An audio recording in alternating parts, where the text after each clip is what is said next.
नमस्कार। मैं doctor Dhananjay Vinayak Selukar, practising urologist, andrologist, genito urinary surgeon and kidney transplant surgeon.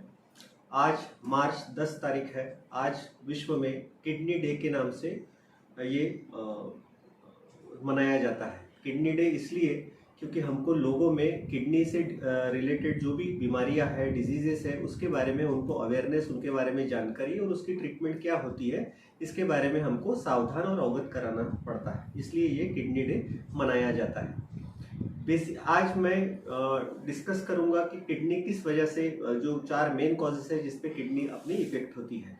हालांकि kidney की बीमारी किसी को भी हो सकती है, आदमी रहे, औरत रहे, बच्चा, और कंजेनेटल भी बीमारियां होती है। इसमें पीयूजी ऑब्स्ट्रक्शन, एक साइड की किडनी की पाइप छोटी हो जाना, वसाइको-यूरेट्रिक रिफ्लक्स, पेशाब आगे न जाते हुए पेशाब किडनी की तरफ जाना और उसमें किडनी में इन्फेक्शन बन के पाइलोनेफ्राइटिस होना, पोस्टीरियर यूरेथ्रल वॉल यानी पेशाब के मूत्र मार्ग में एक छोटा सा पर्दा होना जिसकी वजह से पूरी पेशाब बाहर न निकलते हुए किडनी की तरफ जाना।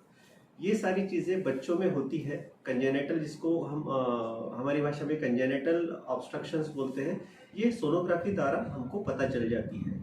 अगर हमें इसके बारे में पहले से पता है तो हम इसका इलाज सर्जिकली कर सकते हैं, जिसकी वजह से आगे चल के बच्चा हो या बच्ची हो, इसमें इसके प्रॉब्लम्स नहीं होते और ये पूरी अपनी ज़िंदगी एक नॉर्मल स्वस्थ किडनी के साथ गुजार सकते हैं। बड़े होने पे कुछ ऑप्शंस ये है कि भाई बार बार पेशाब की जगह का इन्फेक्शन होना, ये ज़्यादातर हमको औरतों में दिखाई देता है, जिसकी वजह मोस्ट कॉमन जो वजह होती है कम पानी पीना और पुअर मेंस्ट्रुअल हाइजीन। इसके अलावा स्टोन की बीमारियां, हम ड्राई और बहुत एरिड क्लाइमेट में रहते हैं, विदर्भ और सेंट्रल इंडिया में, यहाँ स्टोन के पेशेंट्स बहुत ज़्यादा है। नॉर्मली हमें 1.5 से 2 लीटर तक के पानी और कभी कभी धूपकाले में 3-3.5 लीटर तक पानी का रोज लेना चाहिए हमें।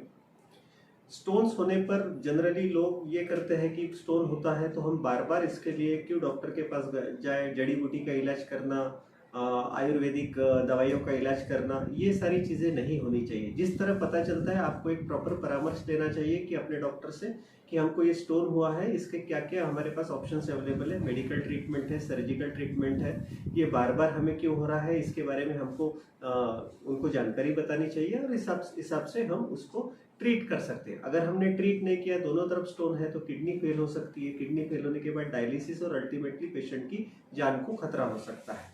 तीसरा कॉमन कॉज जो अभी हमको मिल रहा है, हर 1 लाख लोगों में 3 से 5 लोगों में किडनी के कैंसर्स मिल रहे हैं। इसका मोस्ट कॉमन कारण होता है स्मोकिंग, ओबेसिटी, हाइपरटेंशन, ये सारी इसके कॉमन उसकी कारण होती है कि ये अभी आ रहा है। कभी कभी तो पहले ये 50 साल और 60 साल के बाद हमको देखने में आते थे किडनी कैंसर्स, लेकिन अभी तो यंग एज में 25-30 साल के लोगों में भी हो रहे हैं। इसका प्रॉपर इलाज, अर्ली डिटेक्शन, जैसे पेशाब में खून आना है, कमर के में दर्द देना है, इसको हम सीरियसली लेते हुए सोनोग्राफी करनी चाहिए। सोनोग्राफी एक नॉन इन्वेजिव इन्वेस्टिगेशन है जो कभी भी और कहीं पे भी हो सकती है, और उसमें अगर कुछ प्रॉब्लम आते हैं तो आपको आपके यूरोलॉजिस्ट या नेफ्रोलॉजिस्ट को दिखाना चाहिए कि हाँ भाई, हमको ये पेशाब में खून क्यों जा रहा है, इसका असली कारण क्या है, वेदर ये स्टोन की वजह से जा रहा है या कैंसर की वजह से जा रहा है।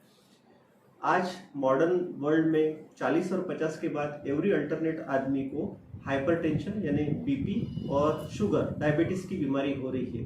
डायबिटीज और hypertension, these are multi organ diseases. Multi organ disease यानी सिर के बालों से पैर के नाखून तक हर चीज पर इसका इफेक्ट है। इसका इफेक्ट किडनी पे भी है। अगर हम हाइपरटेंशन और डायबिटीज की पूरी तरह से अच्छी ट्रीटमेंट नहीं लेते हैं तो आगे चल के हमारे किडनी का फंक्शन, जो क्रिएटिनिन क्लियरेंस होता है, हमारे शरीर का जहर बाहर फेंकने की जो मैकेनिज्म होती है, वो डिस्टर्ब होकर हमारे क्रिएटिनिन में बढ़ोतरी होती है। इसकी वजह से किडनी में का साइज श्रिंक हो जाता है और हमारा क्रिएटिनिन बढ़ने लगता है। इसे कहते हैं क्रोनिक किडनी डिजीज। ये मोस्ट कॉमन कारण है आज हम फेस कर रहे हैं कि इतने सारे लोगों की किडनी फेल हो रही है। अगर कोई बंदा, किसी व्यक्ति को हाइपरटेंशन या डायबिटीज है तो उसका प्रॉपर ट्रीटमेंट होना बहुत ज़रूरी है। वो हाइपरटेंशन और डायबिटीज अगर कंट्रोल में रखते हैं तो उनको एंड स्टेज किडनी डिजीज होने के जो प्रतिशत है वो कम हो जाता है। आखिरी में आज किडनी दिवस के अवसर पे मैं कुछ सैलिएंट पॉइंट्स बताना चाहूँगा कि जिसकी वजह से आपकी किडनी पे आपको ध्यान देना है और हर आदमी को अवगत रहना चाहिए। अपने फैमिली के जो भी उनके बुजुर्ग है, माता जी है या भाई बहन, बीवी है, तो इनके लिए जो किडनी की मैं खास उपदेश देना चाहूँगा कि दिन में कम से कम 2.5 से 3 लीटर पानी पीना है। मेडिकेशंस अपने हिसाब से नहीं लेने हैं, डॉक्टर के परामर्श के बाद ही मेडिसिन लेने हैं। जो यंग लोग हैं जो आजकल बॉडी बनाने के लिए स्टेरॉइड्स और प्रोटीन पाउडर लेते हैं, इसमें कोई तथ्य नहीं है। आपको एक्सरसाइज ही करनी है, कोई स्टेरॉइड्स और प्रोटीन पाउडर नहीं लेना है। अल्कोहल और टोबैको का सेवन नहीं करना है। नमस्कार।